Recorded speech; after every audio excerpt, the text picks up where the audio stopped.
Alhamdulillah, wassalatu wassalamu ala rasulillah wa ala alihi washabihi wa mawalah. La haula wala quwata illa billah. Rabbi shrah li sadri wa yassir li amri wahlul 'uqdatam min lisani yafqahu qawli, amma ba'du.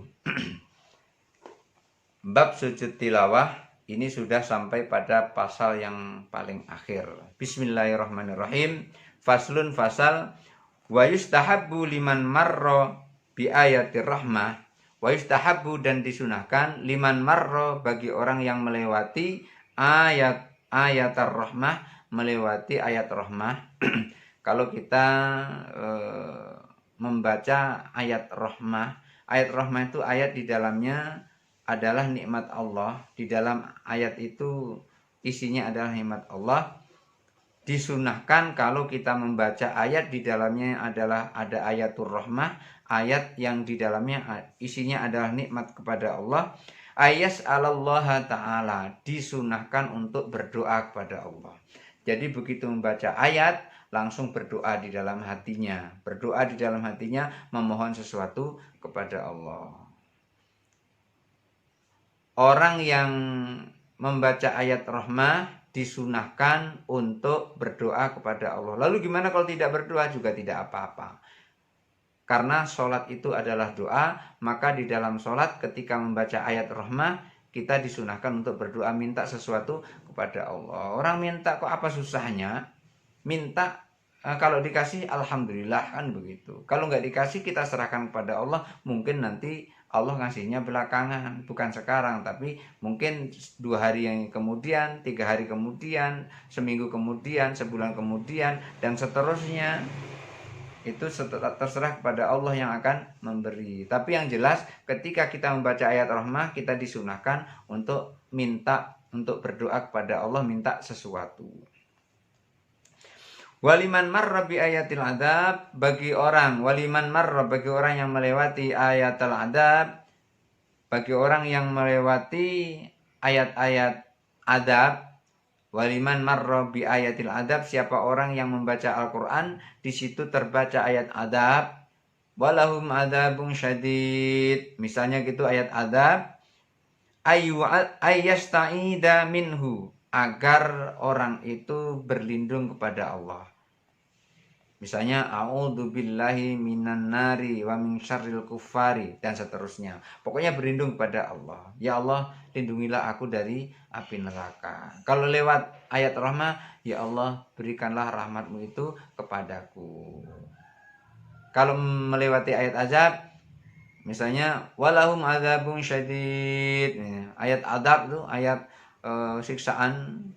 Misalnya fabashshirhum bi'adzabin alim, itu kan ayat adab, itu mengancam orang yang tidak mengeluarkan zakat. Pada saat itu kita berdoa, ya Allah, lindungilah aku dari siksa api neraka. Di dalam hati mengatakan begitu.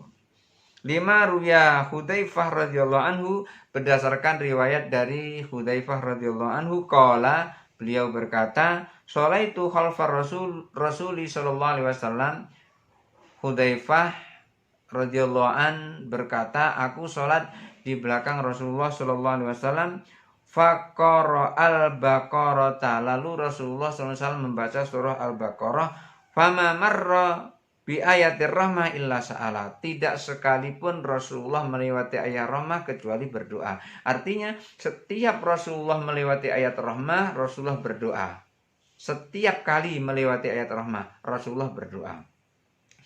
Wala bi ayatil adab illa sta'ada, dan setiap Rasulullah melewati ayat adab itu Rasulullah berlindung kepada Allah. Dan tidak sekalipun Rasulullah melewati ayat adab kecuali minta perlindungan kepada Allah. Jadi Rasulullah ketika melewati ayat rahmah, Rasulullah berdoa minta rahmat dari Allah. Ketika melewati ayat azab, ayat adab, Rasulullah berlindung kepada Allah dari azabnya.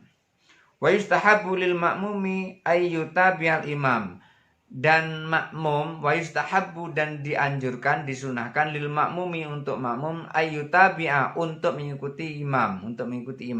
Jadi makmum juga disunahkan untuk mengikuti imam. Jangan tidak mengikuti, nanti sholatnya malah batal kalau tidak mengikuti imam. Karena sholat berjamaah itu harus mengikuti imam. Kalau imamnya sedang meminta melewati ayat azab, imam diam, itu berarti dia sedang minta berlindung kepada Allah. Maka kita makmum juga berlindung kepada Allah. Ketika imamnya melewati ayat rahmah kemudian diam, berarti imam itu sedang minta sesuatu kepada Allah tentang rahmatnya.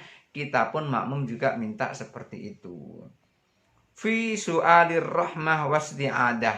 Jadi ketika imam tadi membaca ayat rahmah, imam membaca memohon kepada Allah, minta kepada Allah tentang rahmatnya, maka makmum juga meminta kepada Allah tentang rahmatnya. Ketika imam melewati ayat adab, Allah, maksudnya imam meminta berlindung, imam berlindung kepada Allah, maka makmum juga ikut berlindung kepada Allah. Diamnya imam tadi, imam sedang berlindung kepada Allah, makmum juga berlindung kepada Allah. Minal adzabi, dari siksanya Allah. Li'annahu du'aun, karena itu adalah doa. Fasawil makmumu al-imama fihi, maka makmum harus menyamakan dengan imam di dalam ayat itu. Jangan imam membaca ayat azab, imam berlindung pada Allah, makmum malah minta rahmat. Jangan. Imam membaca ayat rahmah, kemudian imam minta rahmat Allah, makmum malah membaca azab, malah membaca doanya berlindung kepada Allah dari azab. Jadi apa yang dibaca oleh makmum dengan imam harus selaras. Imam membaca doa isti'adah, minta perlindungan kepada Allah, makmum juga minta perlindungan kepada Allah. Imam membaca doa minta rahmat Allah, makmum juga minta rahmat Allah, walaupun redaksinya berbeda-beda karena dibacanya dalam hati. Kata mini itu seperti mengaminkan dalam sholat. Misalnya imam baca waladdallin, setelah itu kan imam baca amin, makmum juga ikut amin. Jadi sama seperti itu. Hanya saja ketika minta rahmah, redaksi doanya berbeda-beda, makanya dibaca di dalam hati masing-masing. Ketika berlindung dari Allah, dari azab Allah juga begitu. Imam membaca di dalam hati imam, kemudian makmum juga membaca di dalam hati makmum masing-masing. Jadi diamnya imam itu sedang berdoa, maka kita makmum juga berdoa. Itu makmum yang paham.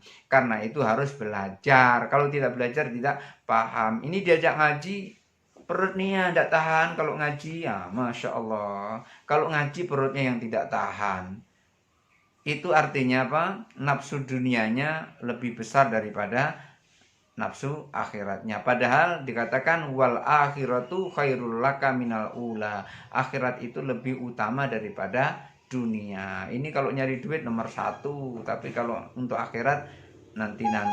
Kalau cuma urusan ini mau mau buang hajat, ya sudah buang hajat sebentar, paling-paling 5 menit. Nggak ada buang hajat 30 menit. Itu lain tuh, ada penyakit tuh kalau buang hajat 30 menit. Sementara diajak ngaji saja, ini tidak tahan. Masya Allah.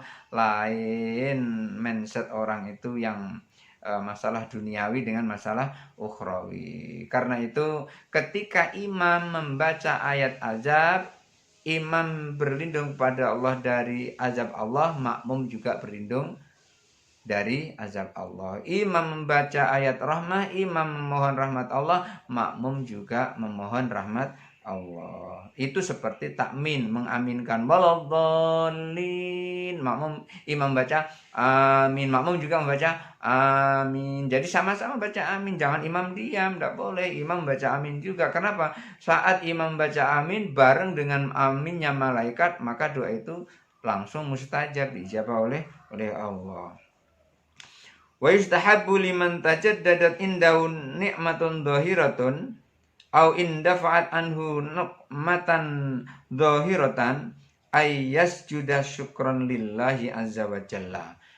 Wa yustahabbu dan disunahkan liman tajaddada indahu ni'mah dhahira bagi siapa yang menerima nikmat yang baru yang nyata au indafa nukmah atau dia tertolak dari penyakit, tertolak dari kesulitan, tertolak dari bala zahirah yang nyata ayyas juda syukranillahi dianjurkan untuk sujud syukur kepada Allah Subhanahu wa taala. Kalau kita dapat nikmat, sujud syukur. Kita tertolak dari bala, sujud syukur. 5 ruya Abu Bakrah radhiyallahu an berdasarkan riwayat dari Abu Bakrah radhiyallahu an qala beliau berkata karena Nabi Shallallahu alaihi wasallam bahwa Nabi sallallahu alaihi wasallam idza ja'ahu syai'un yasurruhu bihi kalau Nabi mendapatkan sesuatu yang menyenangkan dirinya dari beliau kharra sajidan syakiran lillahi ta'ala Rasulullah sujud syukur kepada Allah Subhanahu wa taala. Rasulullah mendapat nikmat, Rasulullah sujud syukur. Rasulullah mendapat tertolak dari bala, Rasulullah sujud syukur. Riwayat dari Abu Bakrah radhiyallahu an, beliau melihat ketika Rasulullah itu mendapat nikmat, maka Rasulullah langsung melakukan sujud syukur. Wa hukmu sujudi syukri fi syuruti wa sifati hukma sujudi tilawati kharijas sholati. Gimana cara-caranya sujud syukur itu? Cara-caranya sujud syukur itu seperti cara-caranya sujud tilawah. Sujud tilawah yang mana? Sujud tilawah yang di luar sholat. Jadi sujud syukur itu persis sama seperti sujud tilawah, tapi sujud tilawah yang di luar sholat. Sujud tilawah dalam keadaan tidak sholat. Jadi sama, cuman bedanya sujud tilawah dilakukan setelah membaca ayat sajadah, sujud syukur dilakukan setelah mendapat nikmah atau setelah tertolak dari bala. Yang tadinya celaka kemudian terus selamat, sujud syukur. Yang tadinya susah kemudian diberi senang oleh Allah, sujud syukur. Itu bedanya. Sujud syukur dilakukan karena mendapat nikmat, karena tertolak dari bala. Sujud tilawah dilakukan karena membaca ayat sajadah. Syarat-syarat sujud syukur, cara-cara sujud syukur itu sama dengan sujud tilawah. Jadi tidak ada bedanya. Jadi dalam sujud syukur boleh membaca sajadah wajhil ladzi khalaqahu wa sawwarahu wa saqasama wa basaru bihauli wa quwwati. Boleh seperti itu. Atau kalau enggak apa, subhana rabbil a'la wa bihamdi, subhana rabbil a'la wa bihamdi, subhana rabbil a'la wa bihamdi. Seperti itu cara-caranya. Ini adalah bab atau fasal yang paling akhir dari sujud tilawah. Mudah-mudahan ada manfaatnya. Saya berdoa kepada Allah untuk saya dan untuk yang mendengar dari apa yang saya sampaikan ini. Mudah-mudahan diberi taufik oleh Allah, diberi kesehatan oleh Allah, dimurahkan rezekinya oleh Allah. Khususnya adalah rezeki dunia dan rezeki akhirat yang memudahkan kita untuk beribadah kepada Allah. Dan mudah-mudahan ini bisa membantu untuk menyempurnakan ibadah kita kepada Allah Subhanahu wa taala. Hadanallahu wa iyyakum ajmain. Wallahul muwaffiq ila aqwamit thoriq. Wassalamualaikum warahmatullahi wabarakatuh. Ya Imam Rusli ya sanani anta mabullahi mutamani bagi dunia ya wa akhirati ya Rasulullah husniyani bi syahri rabi'in qad badanul a'la bi syahri rabi'in qad badanul a'la bayat baza badra bi zakari ma yujla